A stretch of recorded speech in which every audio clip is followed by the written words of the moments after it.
Linha de Frente.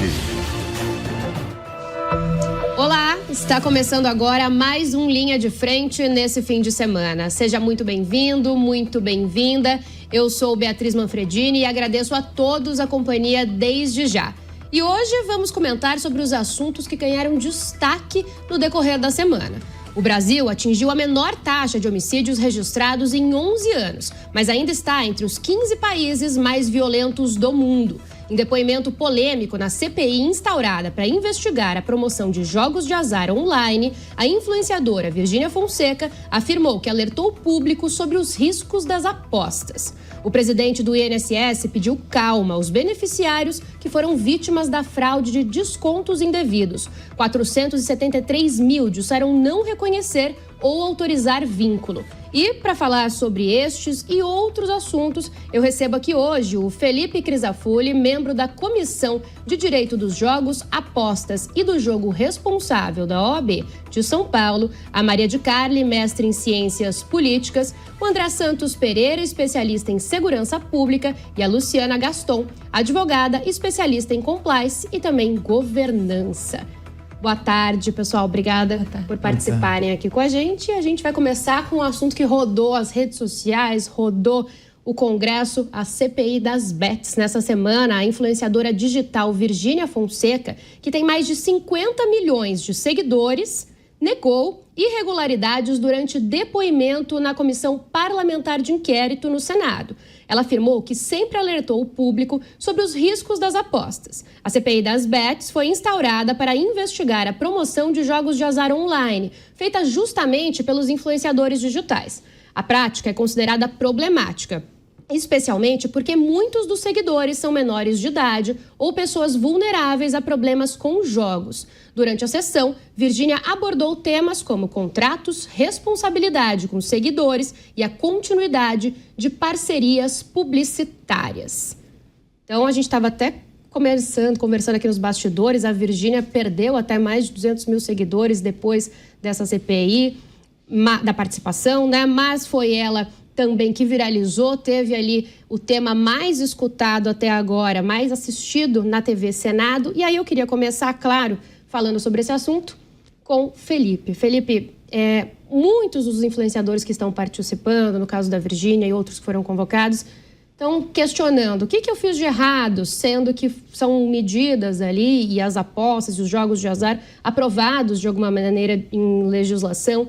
Faz sentido esse questionamento, eles terem sido chamados? Bom, nós temos a responsabilidade de todos os que participam desse meio, né, desse mercado.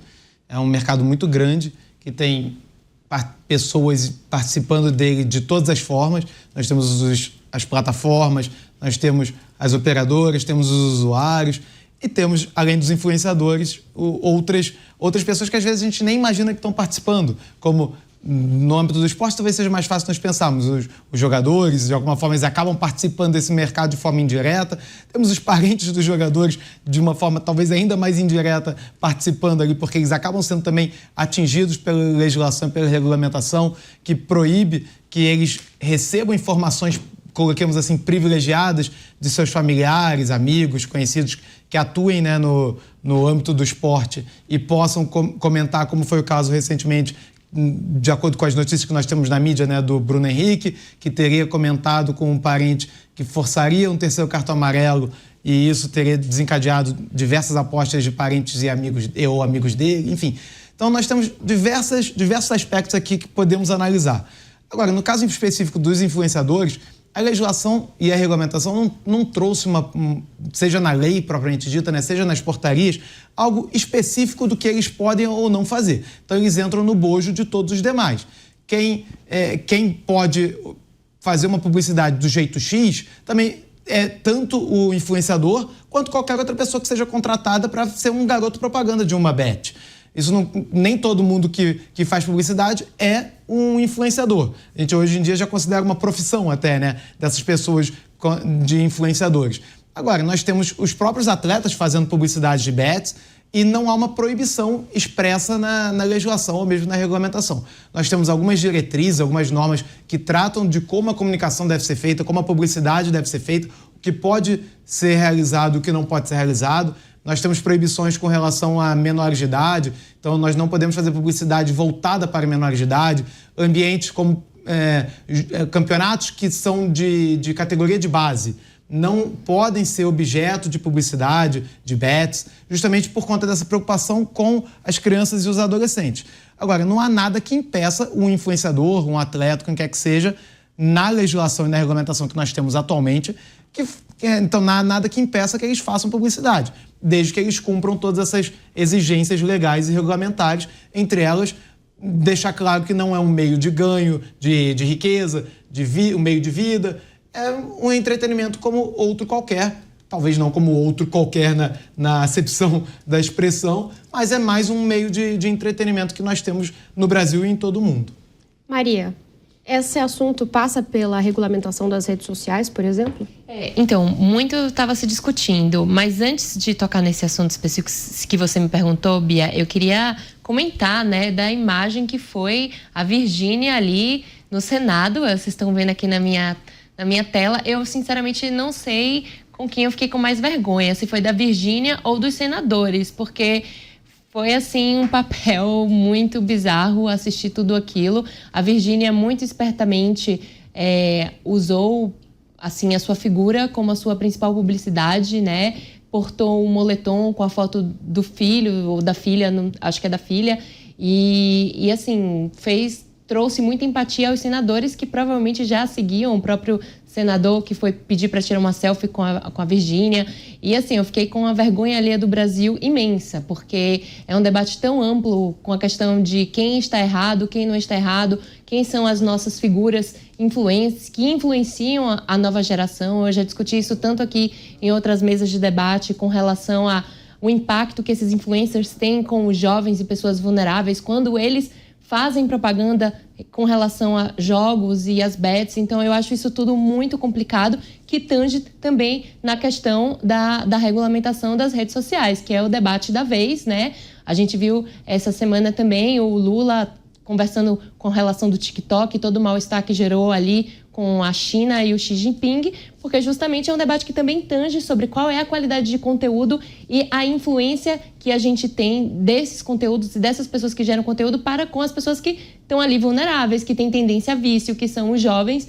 Então, sim, eu acho que tange nesse assunto. Eu espero que essa CPI consiga atingir um objetivo importante com relação a uma ampliação de fiscalização para com as bets que são ilegais, que trazem uma problemática muito maior, né, para a nossa sociedade. A gente sabe que é uma média de 30 bilhões de reais por mês que os brasileiros gastam com bets.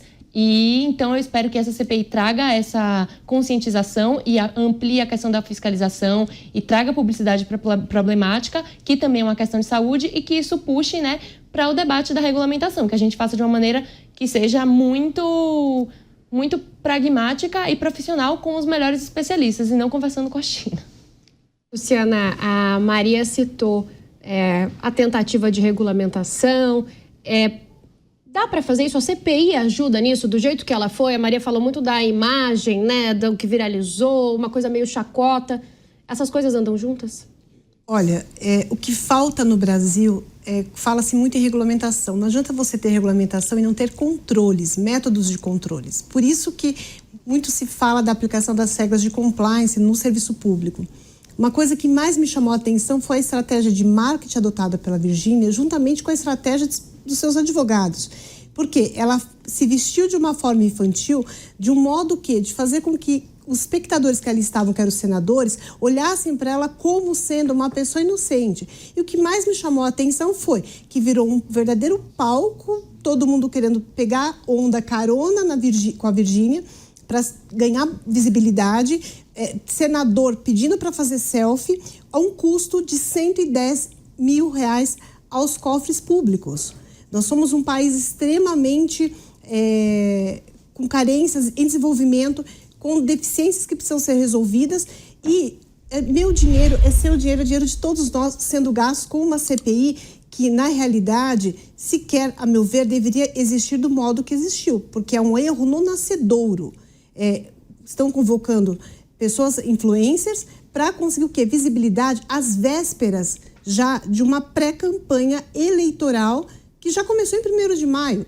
Então, estamos na fase de definição quem serão os candidatos a senadores, deputados federais e estaduais, governadores. Nós temos muito em breve a questão da decisão das chapas dos novos presidenciáveis candidatos. E aí virou a propaganda mais barata que tem, porque não sai do fundo partidário, sai dos cofres públicos, sem um objetivo correto, sem uma estratégia e sem metodologia de aplicação. Inclusive, um momento que virou notícia foi quando o senador Cleitinho Azevedo, do Republicanos, a gente tem essa imagem, pediu para tirar uma foto ao lado da Virgínia, né? Essa imagem viralizou também nas redes sociais. Ele chega com o celular na mão, pede ali a foto, conversa, ela manda até beijo, a gente está acompanhando. E aí eu queria saber de você, André, se essa espetacularização, a gente está falando próximo ali de eleições, se ela afasta ainda mais, por exemplo, o eleitor de papéis importantes, como senadores, se aumenta aquela sensação de política é um assunto longe, sabe?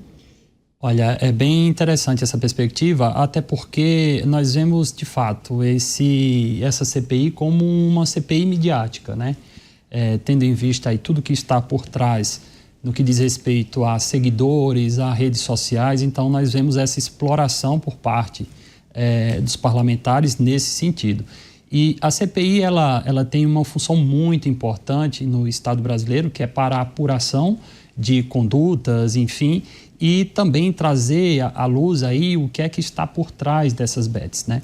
Então, até o momento, me parece que nós não temos aí uma explicitação disso muito clara para a população e temos aí um aproveitamento desse momento para que parlamentares ganhem seguidores às custas de quem participa ali da CPI, sendo ouvido, obviamente, como pessoas que devem prestar esclarecimentos e até mesmo pessoas que podem estar envolvidas aí numa atividade criminosa. Então, é de se ter muito cuidado e avaliar essa CPI com muita cautela. Felipe, adianta prorrogar? A CPI está com prazo para terminar mais ou menos em junho, né? São 45 dias. Mas a relatora Soraya Tronic quer aumentar até o fim do ano. Faz sentido? O objetivo dela era de ter conseguido essa prorrogação por 130 dias. Acabou que conseguiu só por 45.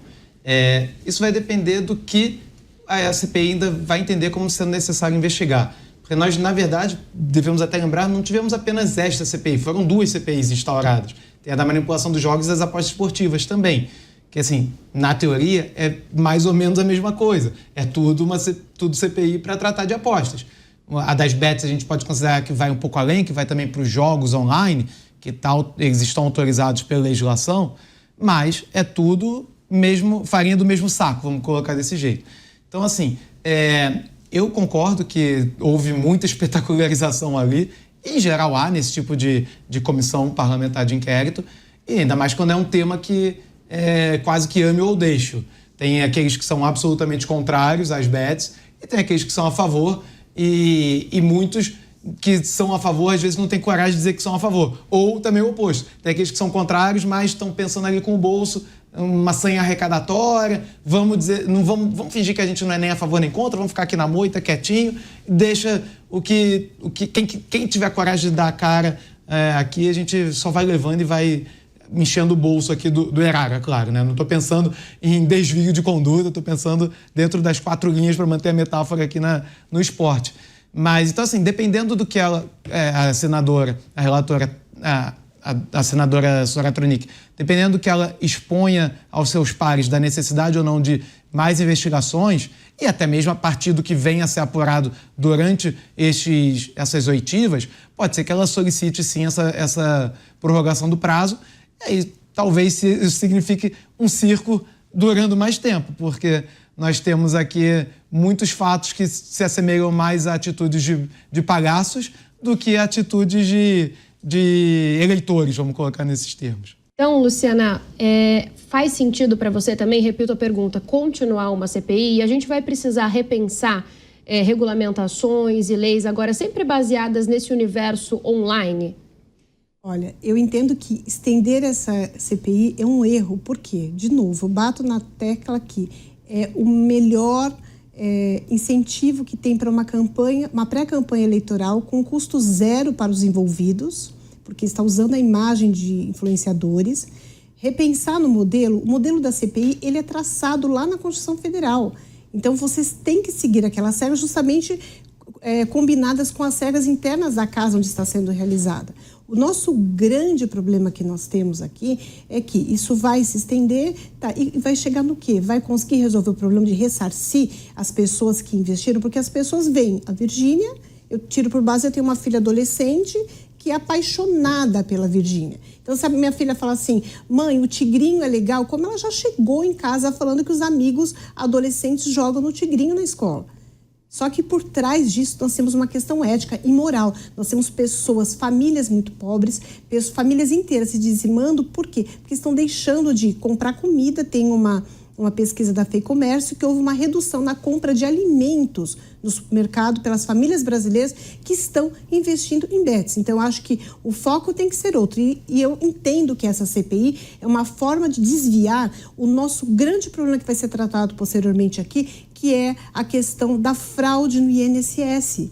Então, desvirtuou um tema que estava aí, os aposentados, querendo saber como que ia ficar a solução deles, para os influencers. Então, assim, recordes de audiência de pessoas conectadas, nos meios de comunicações acompanhando, a Virgínia ganhando mais dinheiro do que nunca, se portando estrategicamente para sair como a queridinha dos brasileiros que investem nisso, mas nós temos uma questão muito imoral, ou seja, precisa sentar, olhar o que nós temos de instrumentos jurídicos disponíveis e utilizá-los de forma correta, não de forma política como vem sendo utilizada.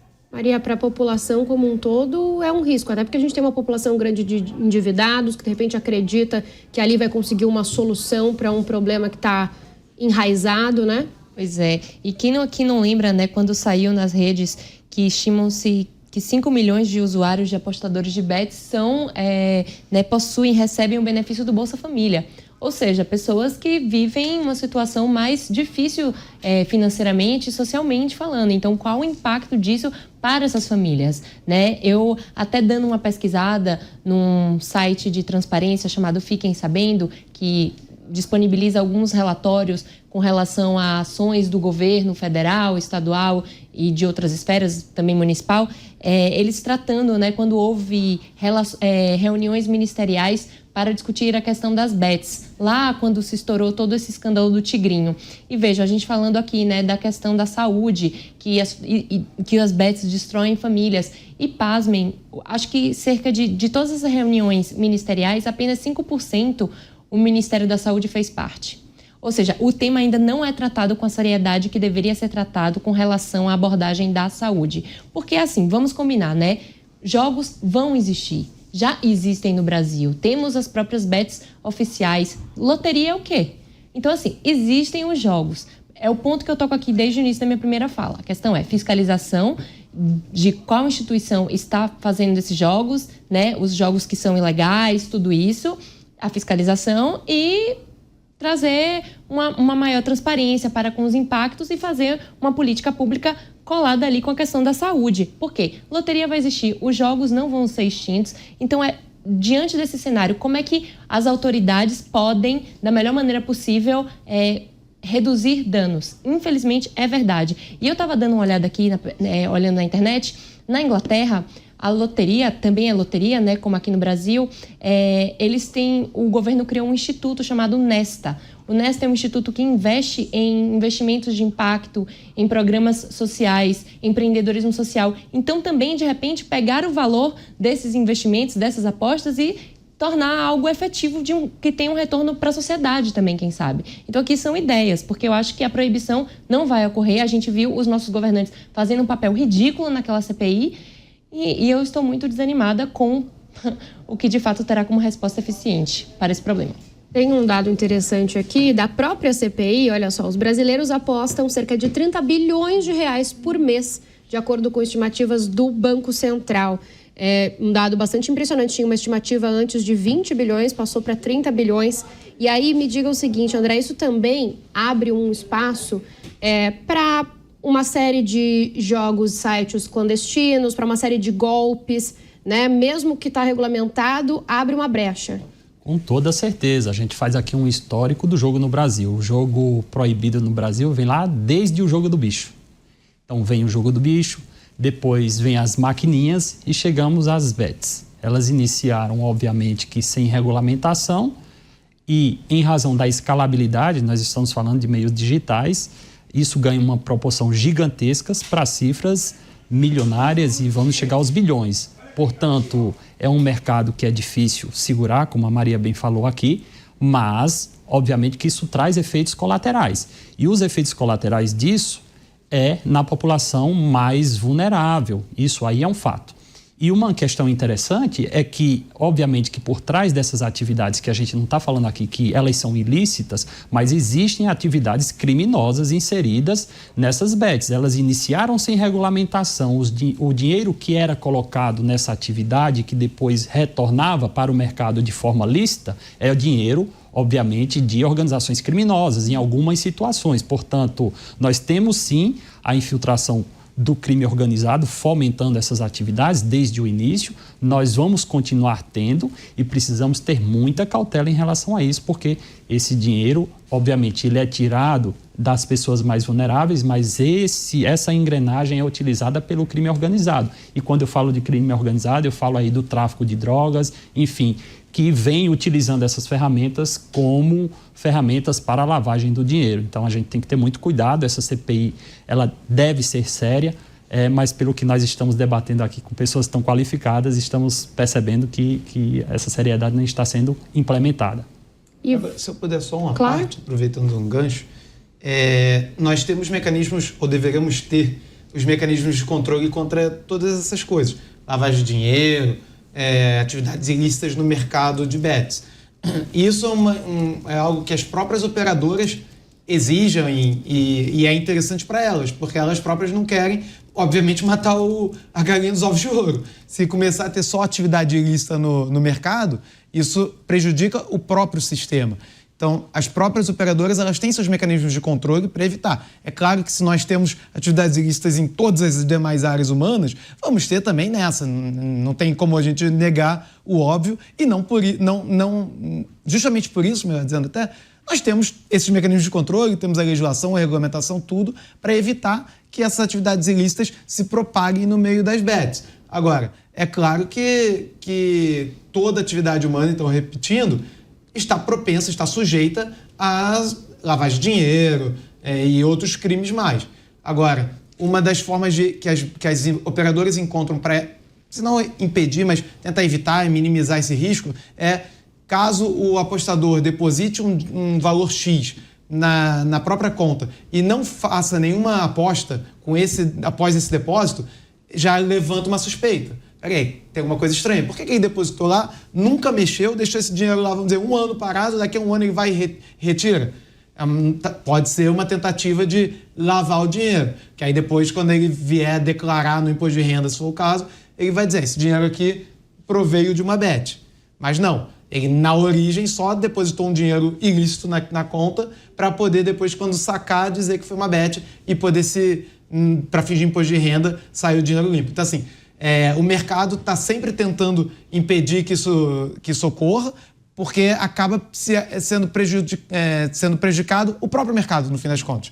Mas nem por isso nós vamos deixar de tentar evitar que isso aconteça, regulamentando, legislando, etc. Inclusive, a União Europeia tem normativa própria acerca disso, o GAFI também, enfim. Nós temos N regulamentações a esse respeito, porque, aí vou falar pela última vez essa frase, mas toda atividade humana está sujeita ao ilícito, né?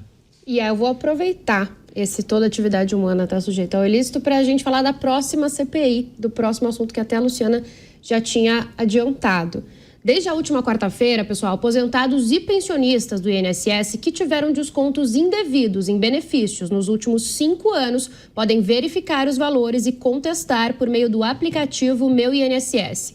Essa é uma medida do governo para identificar os brasileiros que foram vítimas de descontos indevidos e assim dar início ao ressarcimento. Lembrando que a Polícia Federal investiga um esquema de fraudes envolvendo esses descontos ilegais de aposentadorias e pensões. Segundo a PF, associações usavam assinaturas falsas para retirar valores mensais dos benefícios sem autorização.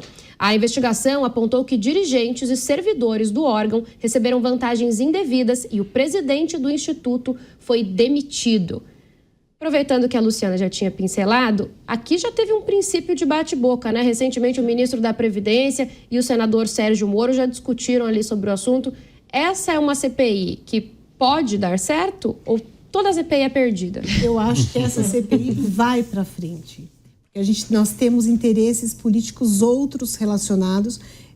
Eu tenho um colega de pós-graduação que ele é delegado federal, ele atuou na Lava Jato e ele está há 3 semanas debruçado em cima dessa questão da investigação desse desvio de dinheiro do INSS. A população, nós somos mais de 200 milhões de pessoas aguardando uma resposta.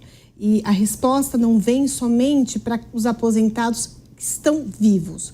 Eu perdi meu pai agora, dia 19 de abril, e meu pai era pensionista. E nós não temos acesso mais ao meu INSS para sabermos o que efetivamente aconteceu com meu pai.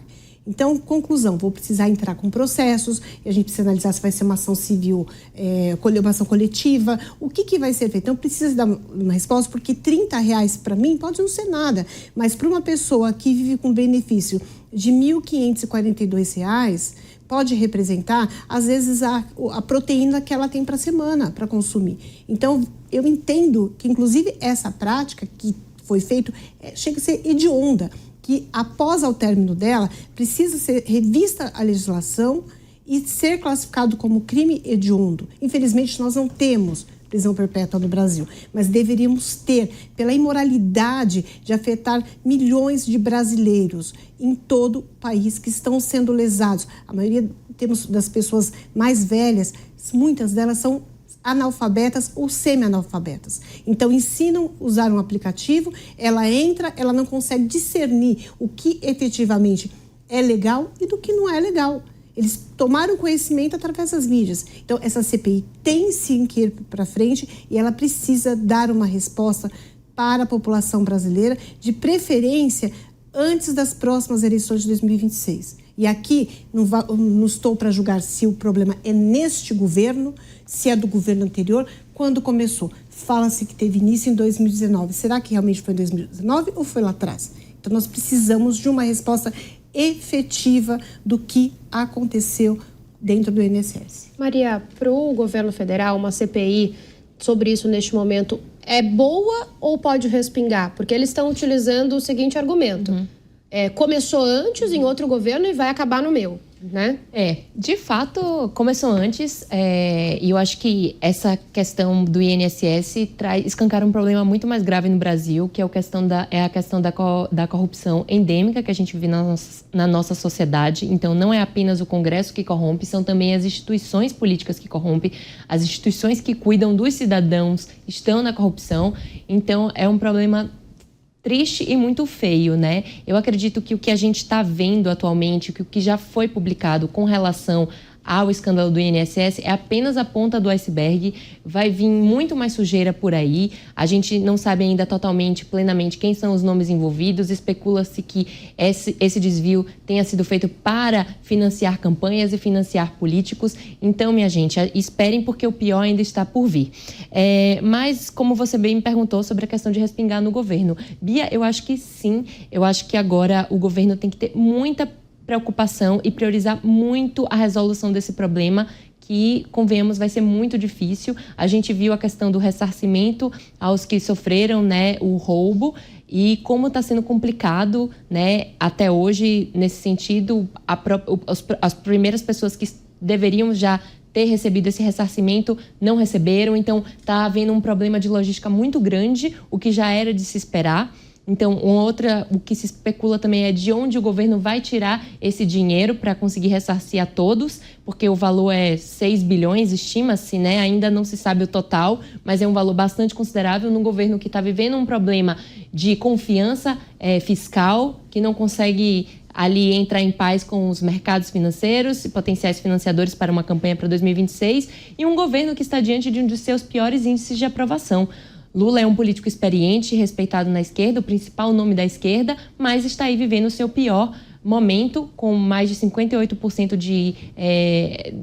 de reprovação do seu governo.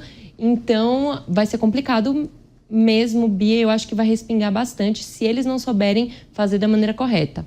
E tem um problema a longo prazo, né, Felipe, que é o seguinte: é um rombo que a gente ainda precisa, como sociedade, o governo federal entender como ele vai ser pago, como que ele vai ser restituído.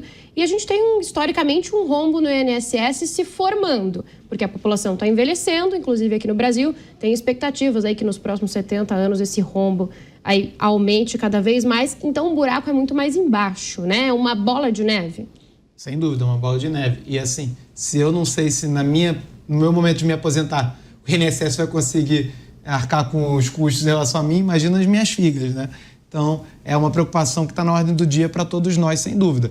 E quanto mais nós formos desfalcando o caixa através desses mecanismos sórdidos, e talvez esse seja o termo, pior vai ficar a situação. Nós já temos problema fiscal de todas as ordens. O governo não para de imprimir dinheiro, de estourar o teto de gastos, de gastar muito além do possível e do imaginável, e, em paralelo, ainda tem todos esses desfalques que são feitos, além de tudo, contra, talvez, aqueles que são os mais vulneráveis que nós temos, que muitas vezes são, além de pobres, já idosos. Então, não conseguem nem se colocar no mercado de trabalho com mínima facilidade, quiçá com máxima facilidade. Então, assim, talvez o crime, até, Luciana, pegando um gancho do que você falou, a gente... de crime hediondo, talvez a gente devesse denominar até como um crime de traição aqui, uma traição institucional, tendo em vista que foi praticada por quem estava dentro da instituição ainda, sabe assim? E aí o crime de traição pelo Código Penal Militar, ele prevê até pena de morte. A gente pode discutir aqui, né, a recepção ou não desse dispositivo pela Constituição Federal de 88, vamos concluir provavelmente que não houve recepção na parte da pena de morte, mas é considerada a traição à pátria um crime gravíssimo. Então, um crime à traição institucional, né, como nós colocamos aqui agora, também pode ser considerado um crime hediondo, logo gravíssimo, e aí uma CPI, nesse caso, pode servir para isso, para gerar penas mais graves.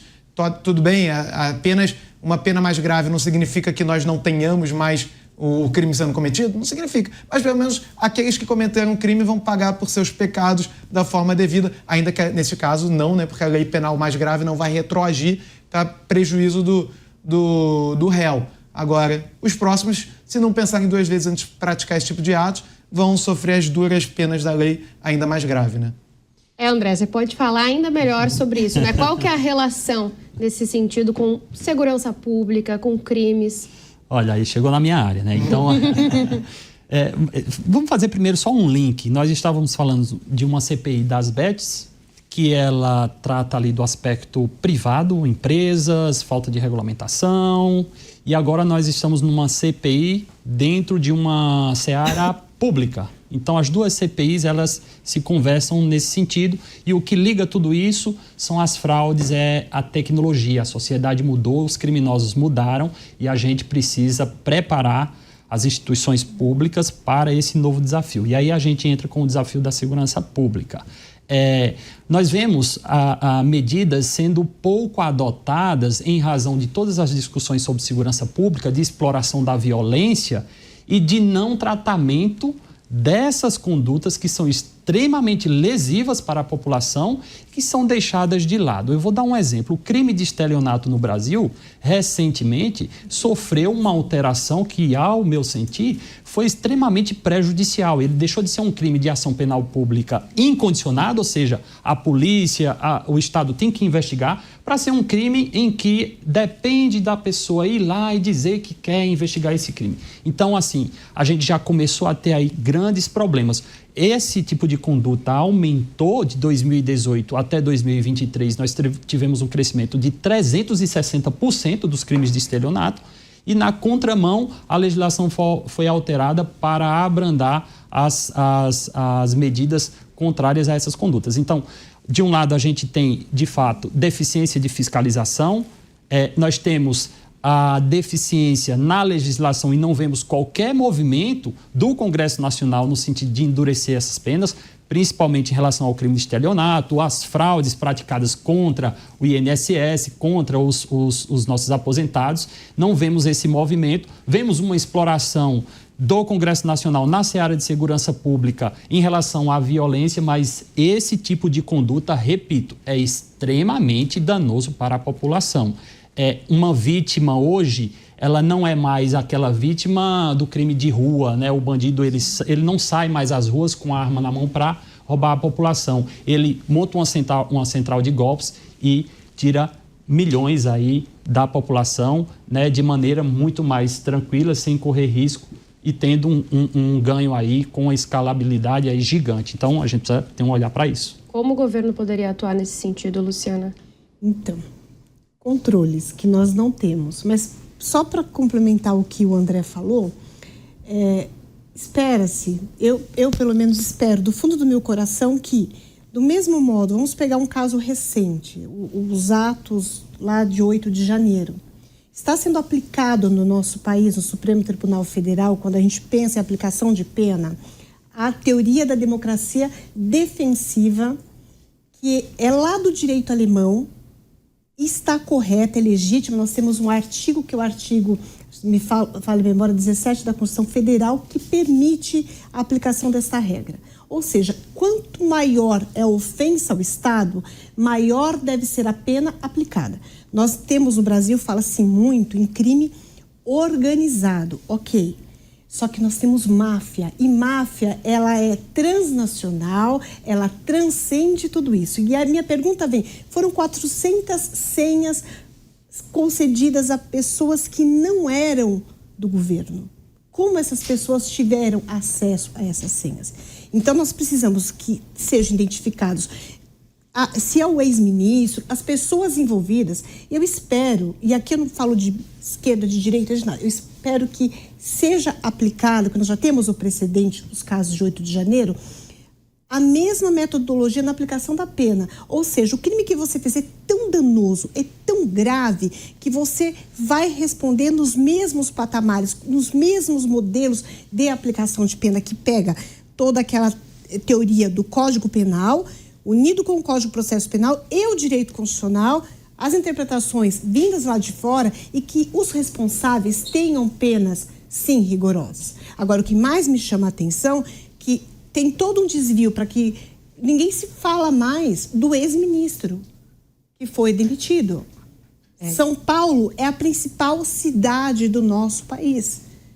Teve uma matéria que foi veiculada, tem uma cidade na Grande São Paulo, e eu posso falar porque eu moro nessa cidade, que hoje é controlado pelo partido do ex-ministro. E o que aconteceu? Rachou. Então, quando ela fala em governo, a Maria fala que o governo é um governo fraco, com alto índice de reprovação, nós tivemos um racha. Então, delatores irão surgir.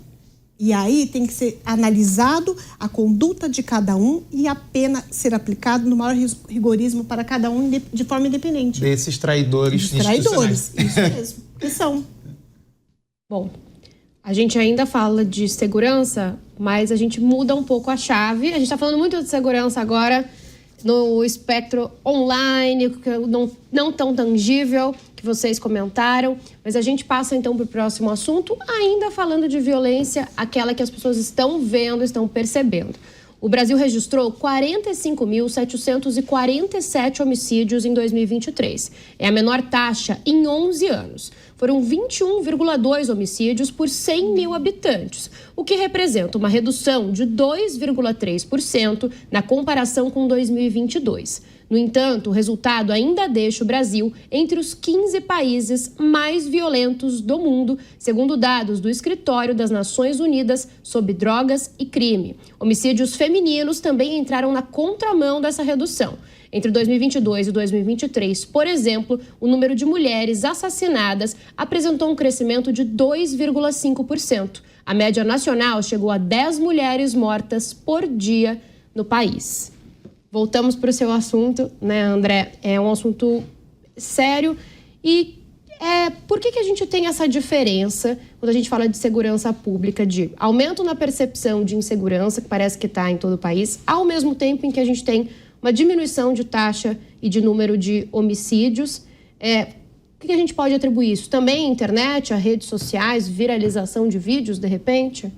Nós temos essa exploração de fato da violência e isso ganha proporções gigantescas por meio da tecnologia. Então, um crime ocorre, ele é publicado em todas as redes sociais, nas grandes emissoras de TV e isso dá à população aquela sensação de insegurança. De outro lado, nós temos aí a redução desses números de homicídio. Mas eu avalio essa redução de uma maneira muito cautelosa, porque nós percebemos, analisando os dados do Atlas que foi lançado, que em alguns lugares houve redução, em outros lugares aumentou. Então, se nós formos tratar aquele gráfico da maneira mais específica e detalhada, nós podemos ver que talvez nós tenhamos chegando a um equilíbrio, talvez, em alguns aspectos, né? Alguns tipos de homicídio, eles diminuíram, outros aumentaram. Então, talvez isso não, por causa disso, né, desses dados também, né, que eles não são tão significativos assim, a gente tem a população com a percepção de insegurança que é real. A percepção de insegurança da população é real, ela não é fictícia, não são os dados que vão desmentir a violência no país. Então, a gente tem que ter um pouco de cautela em comemorar. É óbvio que há um esforço das autoridades públicas, né, no sentido de reduzir a violência, principalmente dos homicídios, né, que são os crimes violentos, letais e intencionais.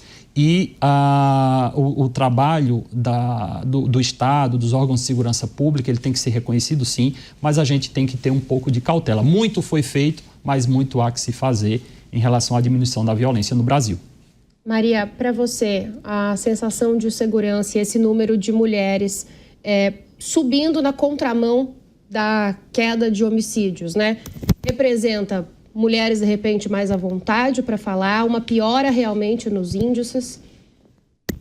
Olha, esse aspecto que você falou da mulher ter mais coragem para falar é sim um fato. A questão da violência feminina, ela sempre foi subnotificada aqui no nosso país, principalmente. A gente sabe que a gente vive num país que a mulher é vítima de feminicídio, dentre outros tantos crimes agravantes absurdos, como violência sexual, importunação sexual, tudo isso, a mulher é a principal vítima. E esses dados, né, sempre foram muito subnotificados, com falta de acesso dessas mulheres com informações, inclusive sendo vítimas dos seus próprios cônjuges que exercem poder e dominação sobre essas mulheres que se sentem intimidadas a irem, né, denunciar e fazer BO e tudo mais. Então eu espero, Bia, que esse seja fruto, né, de uma política pública que vem surtindo efeito, que é a conscientização, são órgãos e institutos que dão apoio a mulheres, como a Casa da Mulher Brasileira, que é uma iniciativa de governo que faz um trabalho excelente, que acolhe mulheres vítimas de violência. Mas, infelizmente, a gente sabe que os dados são maiores que esses, dados de fato. Então, eu, sinceramente, acho que esse ainda é um dado baixo, porque é a realidade com relação à violência contra a mulher. Mas eu queria pegar um gancho aqui no que o André disse com relação à diferença dos estados, né? E falando aqui alguns, mencionando o meu próprio estado, da Bahia e o Amapá, que são campeões aí, né, em termos de estados mais violentos, e São Paulo sendo um dos mais baixos. Realmente, de fato, mostra a realidade do nosso país, um país com dimensões continentais, com realidades muito diferentes, problemas com a segurança também diferentes e assuntos que são de extrema urgência que precisam ser discutidos o mais rápido possível, né? A gente estava aqui debatendo a questão das CPIs das BETs, de fato, a sua eficiência para resolver o problema e a questão dos outros problemas, né? A gente vê que a questão do roubo e furto de celulares cresceu bastante aqui na cidade de São Paulo. Existe uma discussão em Brasília, o próprio André pode falar aqui melhor, sobre a questão de aumentar a pena para esse tipo de crime. Existe a questão da discussão da PEC de segurança e uma problemática muito grande aos que são contra, como convencer os governadores, como fazer esse SUSP, né, esse Sistema Único aí de Segurança Pública valer a pena e se de fato vai valer. Então, Bia, é uma pauta que ainda está precisando de um certo ser lapidada melhor,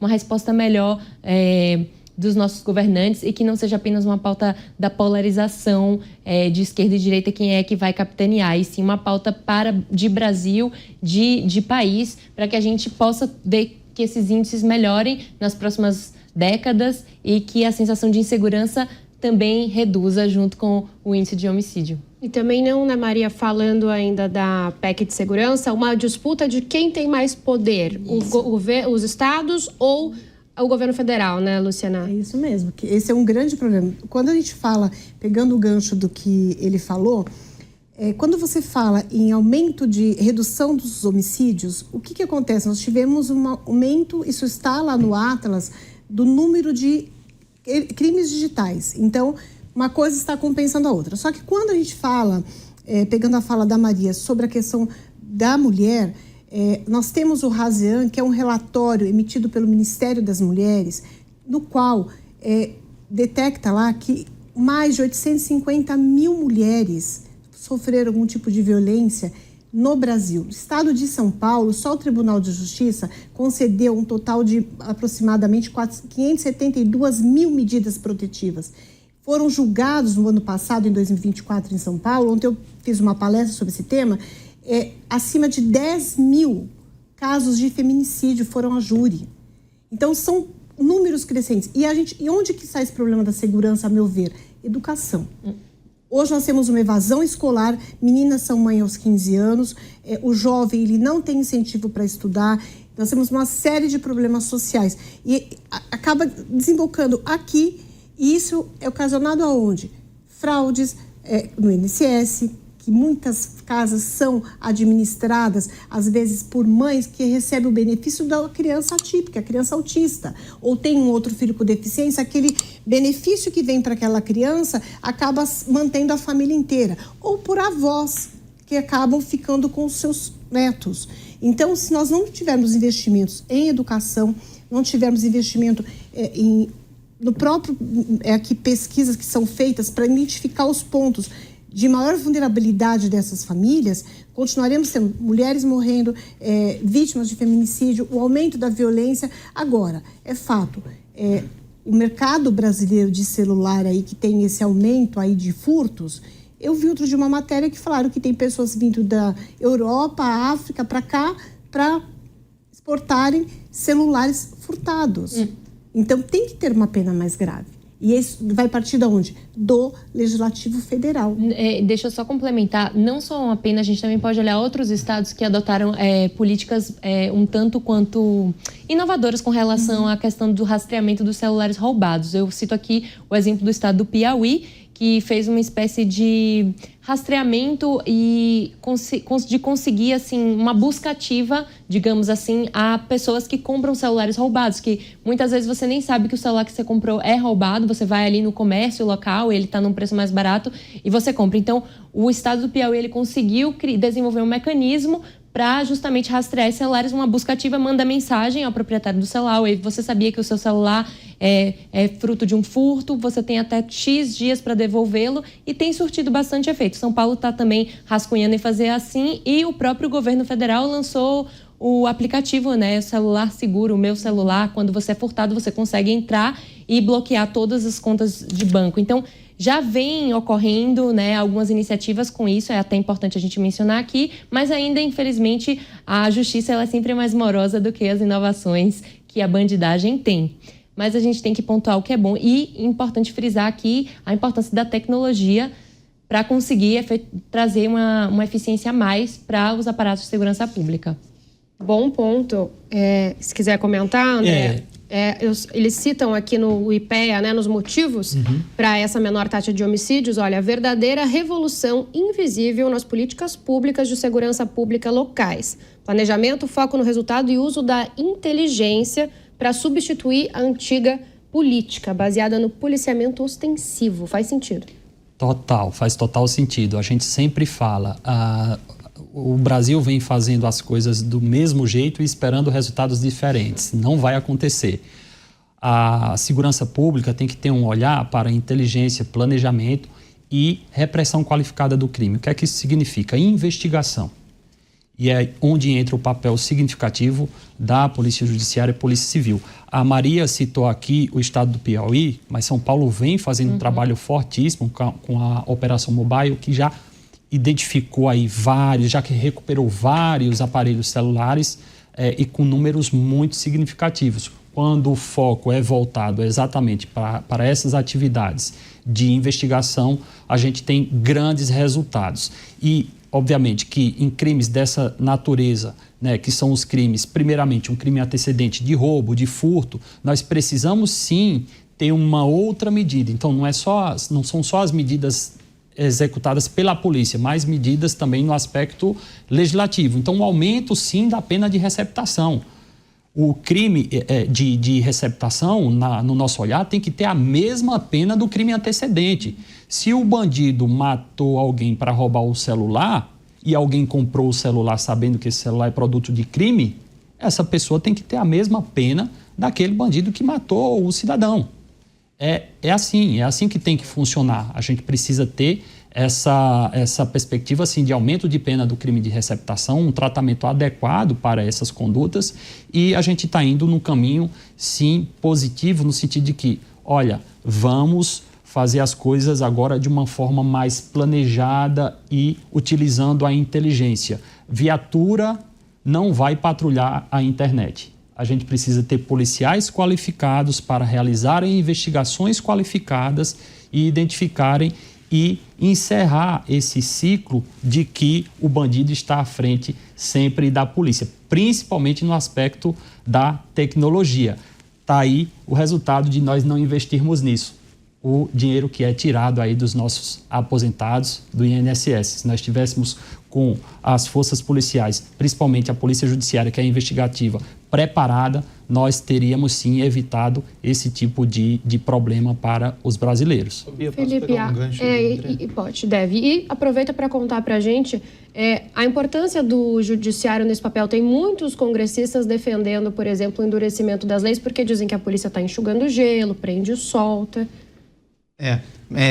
Isso a gente faz até um gancho com as bets, que também uma das razões de o governo ter resolvido regulamentar é porque entendeu que não adianta, é um dado da realidade. Nós temos, desculpa voltar na pauta um pouquinho, mas nós temos as apostas esportivas aí. Então, se não podemos ir contra eles, juntemo-nos a eles, mas, obviamente, não de mãos dadas do tipo, vamos todos para o inferno. Vamos tentar levar, né, para um mínimo aceitável.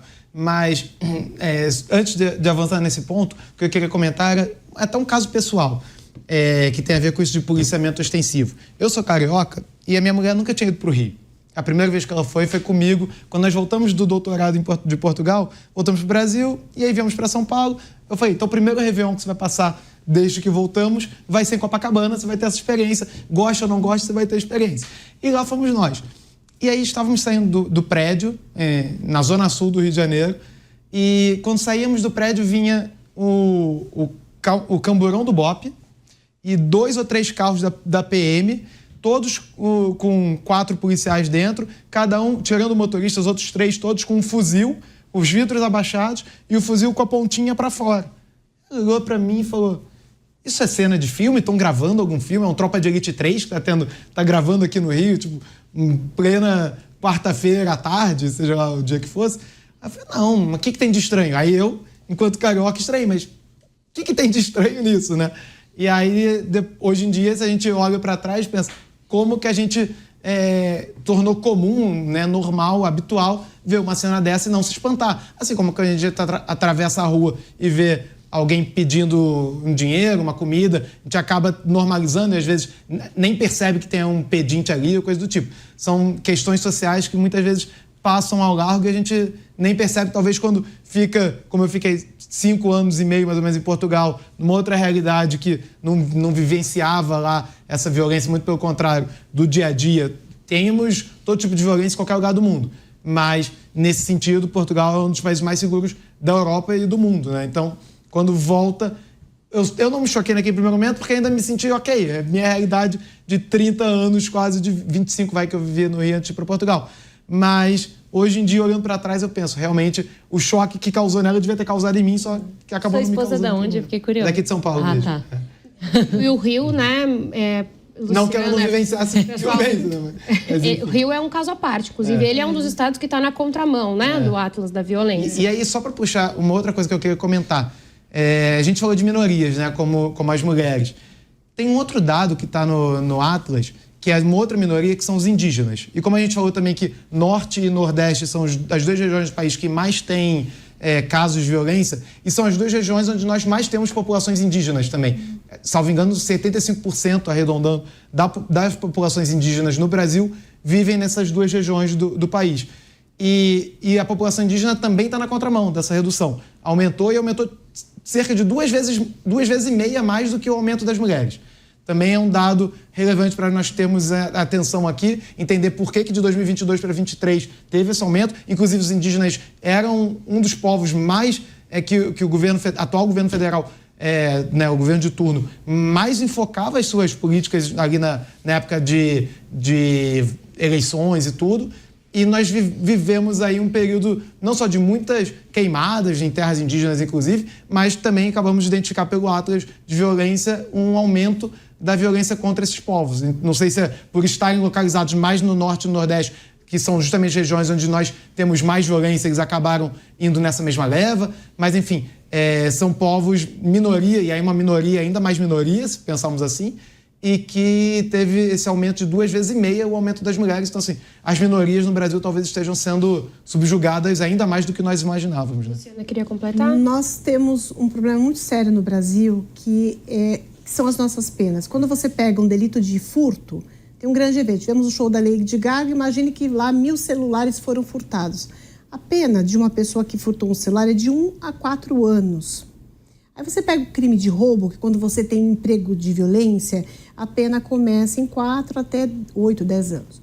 E aí você tem o crime de latrocínio, que é quando é o roubo seguido de morte, que começa em 20, 30 anos. Aí você tem a Lei Maria da Penha, o feminicídio, que a pena é de 30 a 40 anos.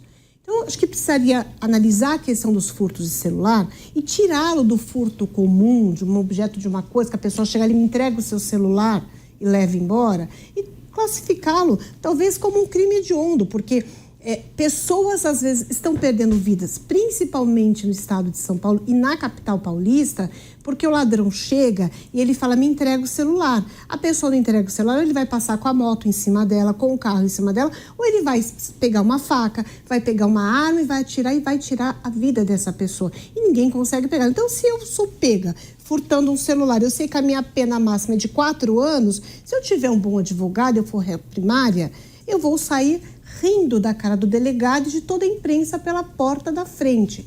Então, o nosso Legislativo Federal, representado pelos senhores deputados federais, precisam urgentemente analisar a reforma do nosso Código Penal com a aplicação de penas mais duras, inclusive para o próprio controle do crime organizado, que cada vez mais está se infiltrando em todas as esferas do nosso Estado brasileiro. Então, isso precisa ser cuidado.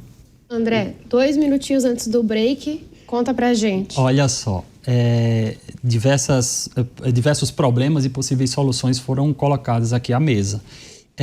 Nós temos os crimes patrimoniais. Um crime de latrocínio é um crime patrimonial. A gente está falando do homicídio, matar. Outra vida. O crime de latrocínio é um crime patrimonial. Você mata para roubar, né? Seu objetivo ali é subtrair um objeto. Então, percebam como a gente está falando de coisas aqui que se casam.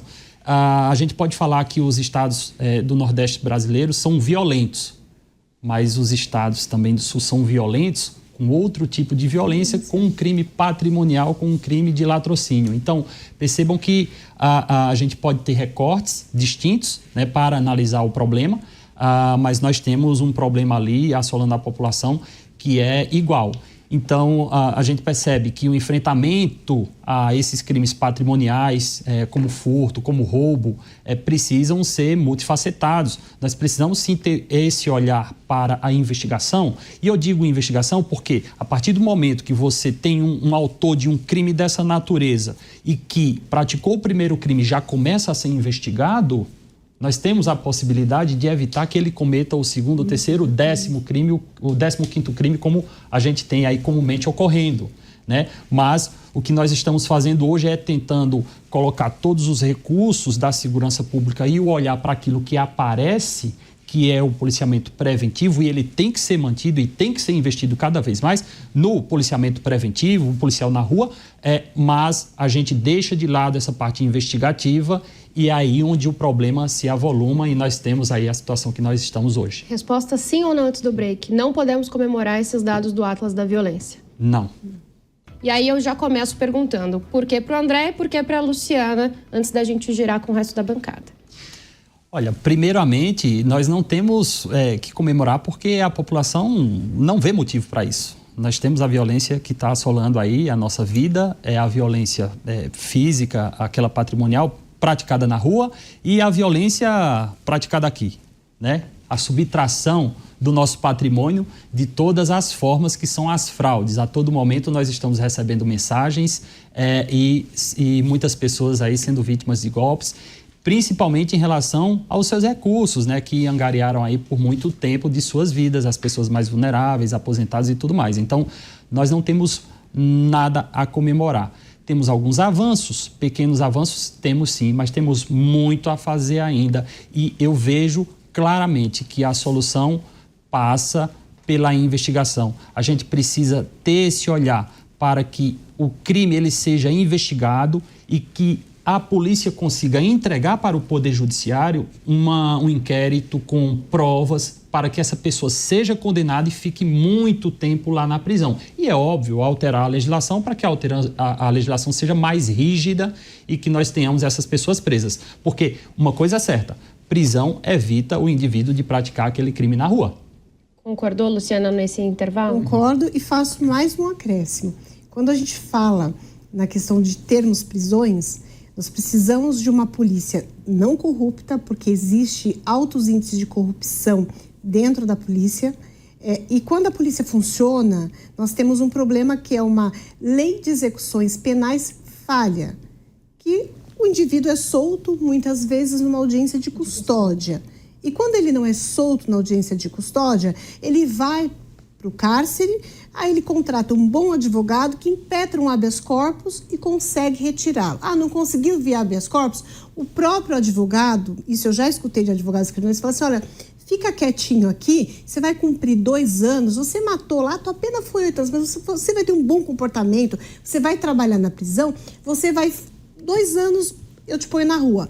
E os 2 anos correspondem muitas vezes a um curso de um MBA numa universidade ponta de linha, top de linha, seja pública ou privada, de uma pós-graduação lato sensu, só que ele vai se pós-graduar e sair mestre PhD em criminalidade de dentro do presídio. Então nós temos um problema sério social de como administrar esses detentos, porque às vezes a pessoa é presa por um furto simples e ele é colocado junto com uma pessoa que é um alto dirigente de uma organização criminosa que não está num presídio de segurança máxima, mas que ele está ali num presídio com presos comuns.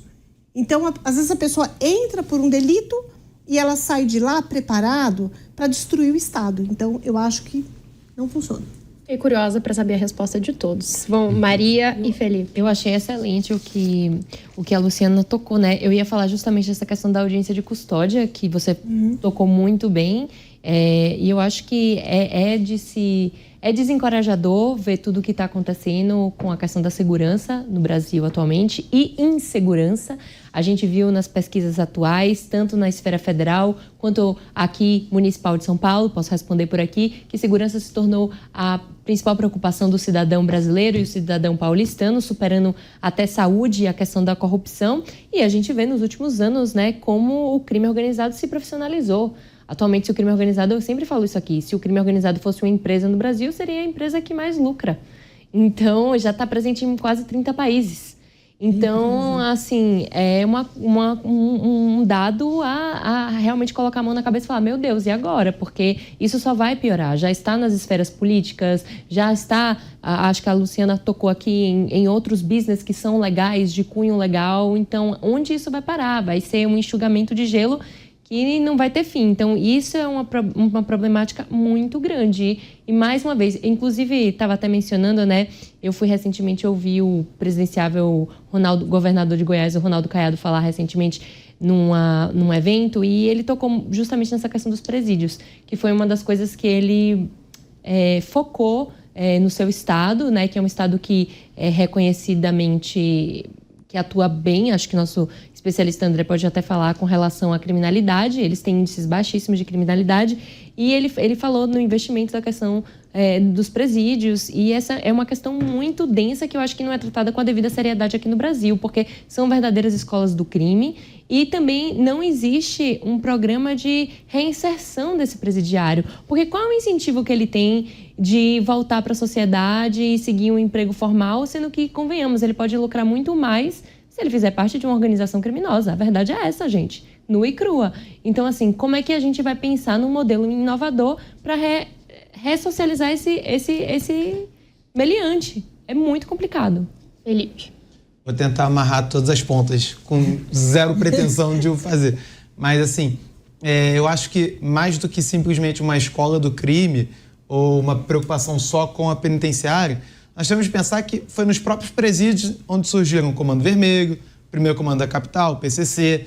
Foi a reunião desses presos de alta periculosidade em outro contexto que eles acabaram se unindo e esses crimes organizados, essas máfias que nós temos aqui, ou essas empresas, Maria, eu vou usar falar aqui que já são empresas de alguma forma, porque assim, como você mesmo colocou, eles já estão envolvidos em tantas searas que eles já pagam impostos, inclusive, porque eles têm lá seus meandros em todo tipo de atividade.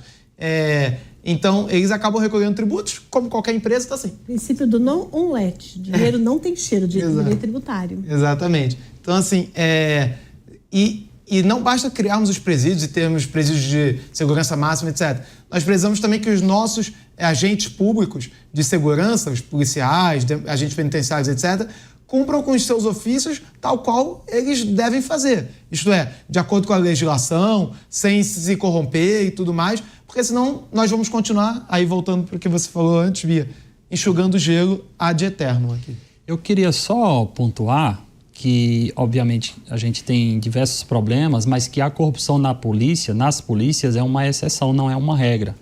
É óbvio que a corrupção ela está permeando toda a nossa sociedade, sempre permeou, inclusive na política. O crime organizado hoje se infiltrou na política também. Então, partindo desse pressuposto, e foi muito bem colocado aqui, que há de se ter um olhar para o policial. A gente não vai conseguir melhorar a segurança pública com viatura, com delegacia, com arma, com fuzil, se nós não tivermos um olhar para o ser humano policial. Isso é o pressuposto para que essa política de segurança pública tenha sucesso. Então, e isso não ocorre no Brasil e nós não vemos isso com uma boa perspectiva aqui no estado de São Paulo e nos outros estados e até mesmo no âmbito federal.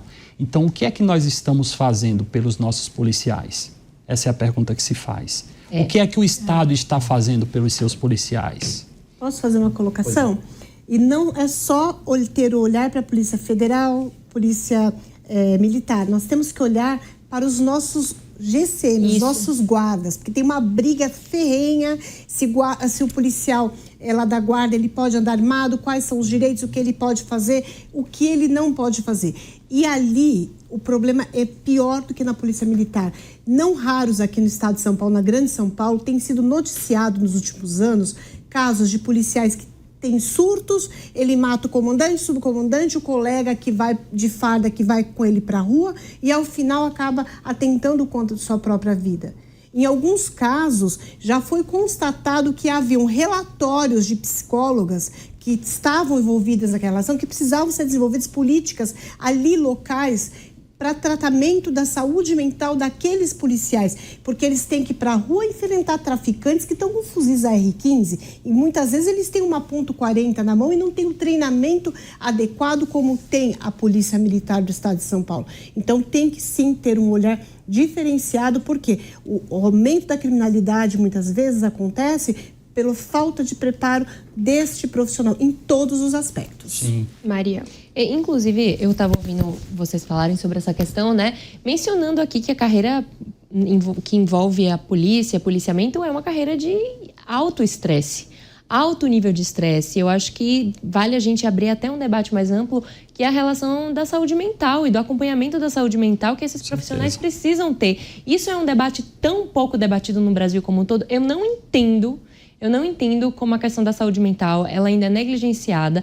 Juju, se eu fosse deputada, eu criaria uma lei para tornar obrigatória a bolsa saúde mental para quem precisasse, porque é algo muito imprescindível, principalmente nessas carreiras. O acompanhamento, a ajuda, o suporte. Conheço pessoas, profissionais incríveis da Guarda Municipal aqui de São Paulo. Inclusive, um beijo a todos eles ali que fazem a cobertura da Câmara Municipal. E vejo como eles são profissionais e como eles... Eu sei, né, como é duro a questão da rotina, diárias muito tensas. E é isso, tem que ter esse olhar cauteloso e essa valorização. Uma discussão que vai além, por exemplo, de mudança de nome. Não deveria ser esse o foco, é isso? Exatamente. O que a gente tem aí, muitas vezes são as polícias, sejam elas a Polícia Civil, a Militar e as GCMs agora, que estão sendo alçadas ao status de polícia, sendo utilizadas como massa de manobra. E tanto do viés da direita quanto da esquerda. Essa polarização está trazendo prejuízos ao Brasil, sobretudo no aspecto da segurança. Você vê uma PEC da segurança pública lançada, que traz ali uma tentativa do governo federal de ocupar espaço no debate de segurança pública e o olhar para o policial. Você não tem uma medida na PEC que trate do policial ali em si, que tem uma repercussão direta ao policial. Não tem. Aí fala-se assim, a Constituição não é o ambiente para isso. E qual é o ambiente para se debater o aspecto do ser humano policial? Aí eu trago aqui para São Paulo. Nós temos agora, no estado de São Paulo, a possibilidade do governador Tarcísio regulamentar a lei orgânica da Polícia Civil de São Paulo, que é a própria Constituição da Polícia Civil de São Paulo. Nós propusemos um projeto, que é o auxílio saúde para os policiais civis, que já está previsto numa lei federal, que é a nossa Lei Orgânica Nacional das Polícias Civis. Ora, isso sequer foi debatido ainda pelo governo, Maria. Então, os governantes, eles têm as possibilidades, têm as ferramentas, não há qualquer entrave do ponto de vista orçamentário, mas as polícias são utilizadas como massa de manobra e na hora de resolver o problema, ninguém resolve. Então, para que a gente melhore a segurança pública, repito, devemos ter um olhar para o ser humano policial. Diga, Felipe. E é justamente isso. Ele é um ser humano como todos nós, todos quaisquer. Se nós temos medo quando estamos na rua de sermos assaltados ou qualquer outro crime, por que ele não vai ter? Tudo bem, está preparado, tem lá uma arma para reagir, né? Na verdade, o ofício dele é mais do que uma reação, é uma obrigação até dele. Sim. Mas ele também é um ser humano. E se ele está com um problema mental, né, de saúde mental, como qualquer um de nós pode ter, a reação dele, o agir dele pode ser pior até do que não realizar o ofício dele naquele momento, por mais bem treinado que ele tenha sido. E só um outro ponto, a relação do eleitor com as políticas públicas também precisa mudar, né? Nós precisamos pensar que não basta também nós só irmos lá e elegermos o presidente que tem o foco X e o senador, o deputado federal, o deputado estadual que tem o foco Y. Senão as coisas não vão conversar e às vezes é até pior. E esse ambiente da Constituição, a Constituição brasileira, ela trata de tantas coisas, trata até voltando para o Rio de Janeiro, do Colégio Pedro II, Sim. Que não pode tratar da questão do policial, do ser humano policial, mas enfim. Bom, gente, segurança pública sempre rende muita discussão, mas agora, para encaminhar para o fim do programa, a gente vai virar radicalmente a chave, então vamos para a próxima, apertem os cintos. Durante viagem a Pequim, nesta semana, o presidente Lula deu algumas declarações sobre a relação Brasil e China. De acordo com o presidente, a parceria com o país asiático é indestrutível e nunca foi tão necessária. Ao final da viagem, Lula comemorou o resultado da visita, afirmando que a relação com o país é muito estratégica. Essa foi a segunda visita dele ao local desde que assumiu o terceiro mandato. Lula também voltou a criticar as tarifas comerciais impostas pelos Estados Unidos e defendeu a postura chinesa em relação ao comércio mundial. Maria, quer começar comentando a importância dessa relação, dessa viagem? Sim, claro, a gente vê... Existem alguns pontos de destaque, né, que é importante frisar. É importante lembrar que a China é o nosso principal parceiro econômico, é o nosso principal destino de exportação, é o nosso principal destino de importação. Eu acho que, nesse momento, eu vejo com bons olhos um acordo com a China. Podem me chamar de comunista o que for, eu acho que em comércio internacional a gente tem que ser muito pragmático nesse momento. Não é uma questão de direita e esquerda, claro que isso tange alguns aspectos ideológicos, mas é importante frisar que a China é nosso parceiro comercial, goste você ou não, mas e atualmente a gente vive um cenário de muita incerteza global, ocasionada pelos Estados Unidos e pelo tarifaço do Trump. A gente não sabe como vai ser o dia de amanhã. Bom, me corrijo aqui. A gente não sabe como vão ser os próximos... Bom, a gente sabe como vão ser os próximos 85 dias. Depois que acabar essa trégua entre China e Estados Unidos, aí a gente não vai saber o que vai acontecer com as cenas dos próximos capítulos. Então, eu vejo com muitos bons olhos essa aproximação. Eu acho que é importante o Brasil, como uma política de Estado, buscar parceiros alternativos para não ficar apenas dependente dos Estados Unidos. A gente vê, sim, uma mudança de paradigma na geopolítica internacional e no comércio internacional. Então, é importante a gente se munir aqui, como nação, de outros parceiros estratégicos como China, União Europeia, Suíça, África. Então, eu vejo com bons olhos. A gente viu que agora assinamos um acordo, né, de 78 bilhões.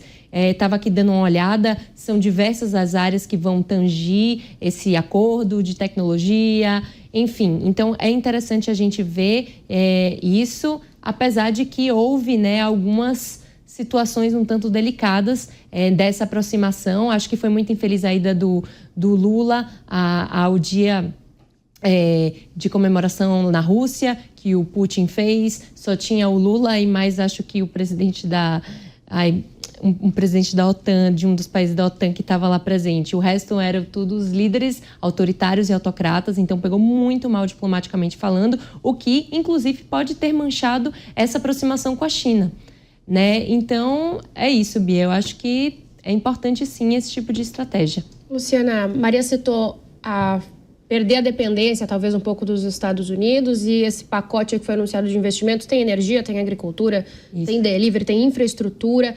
E muita gente falou, mas agora vai ficar dependente da China. Vai? Já é.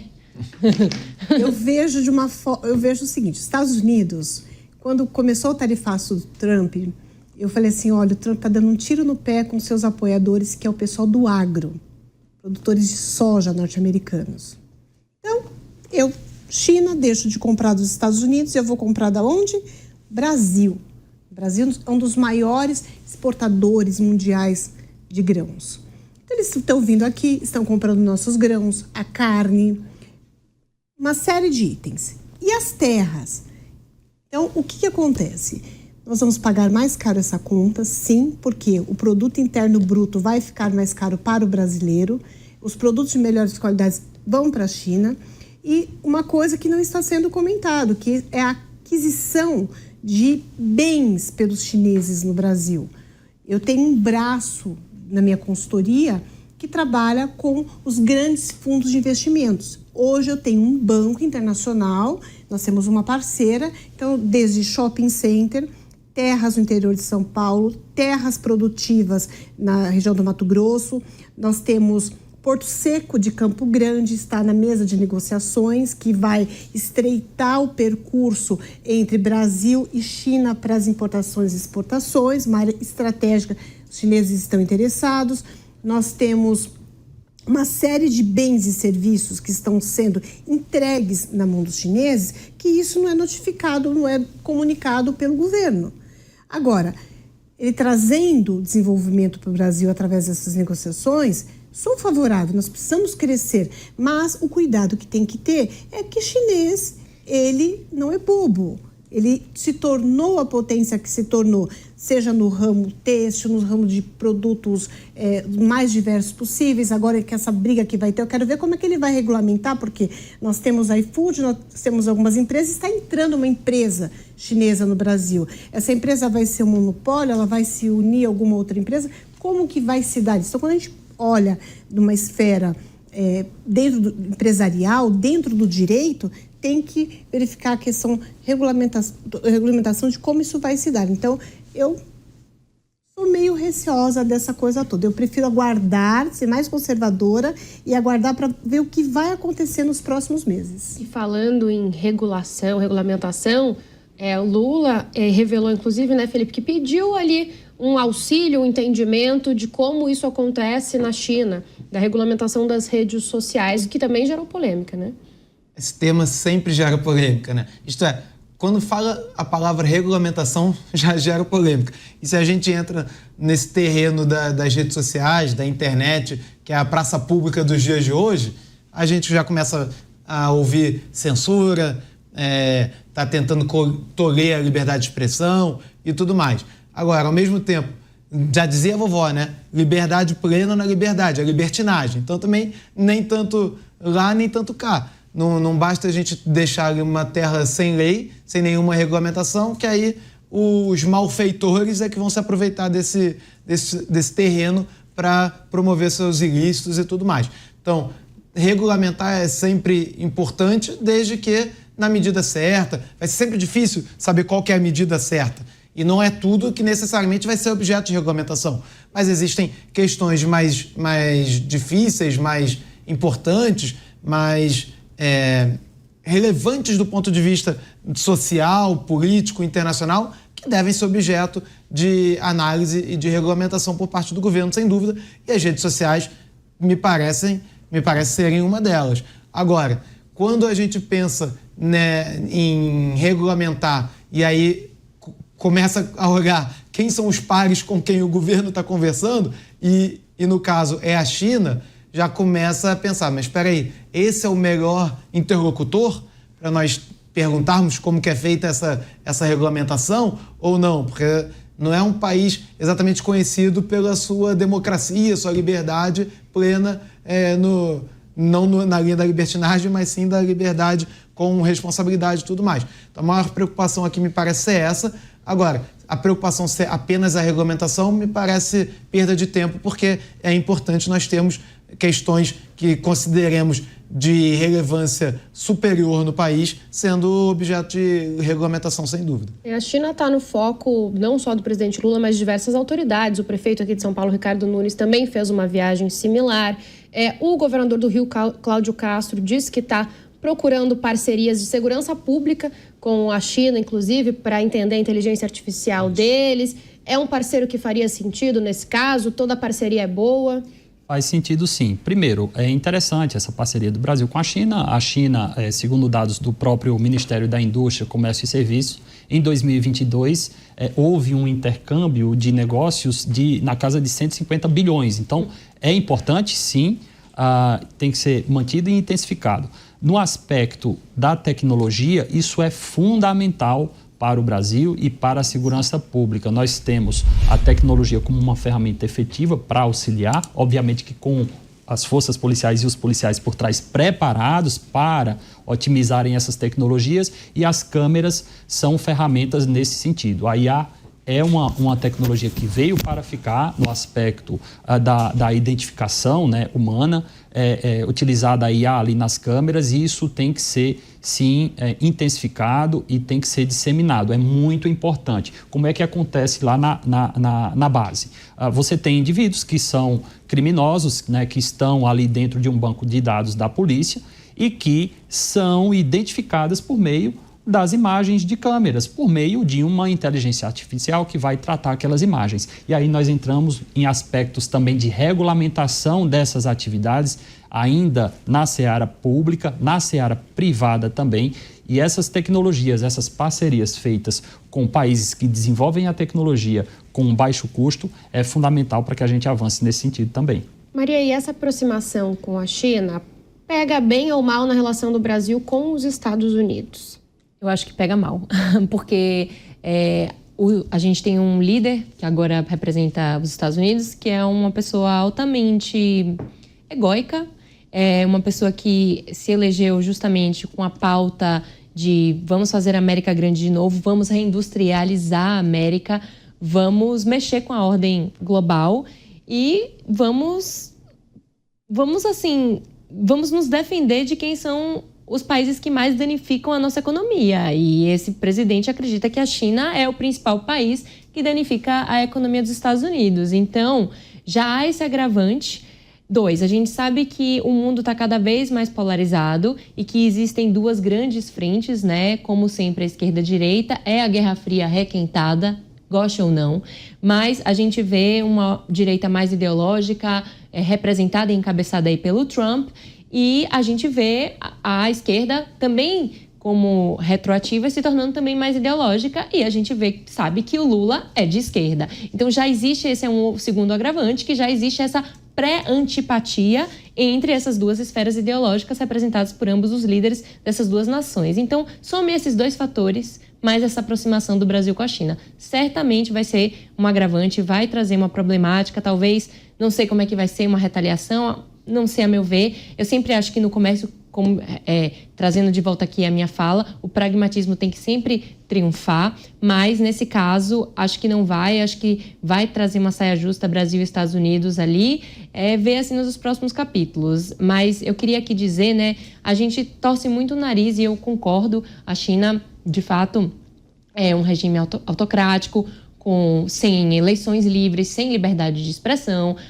Falamos aqui, as redes sociais são as redes mais censuradas do mundo, então é uma problemática muito grande, mas é importante, a gente não pode negar o crescimento desse país nas últimas décadas, é a segunda maior economia do mundo e vai aumentar cada vez mais, porque a gente vive um cenário de incerteza global, os Estados Unidos tá pisando no freio, é um problema, e então a China pode ser que ocupe esse cargo, esse vácuo aí de poder, de potência global, não sabemos. Lembrando aqui, existe também, a China, ela é a principal exportadora da agenda verde atualmente.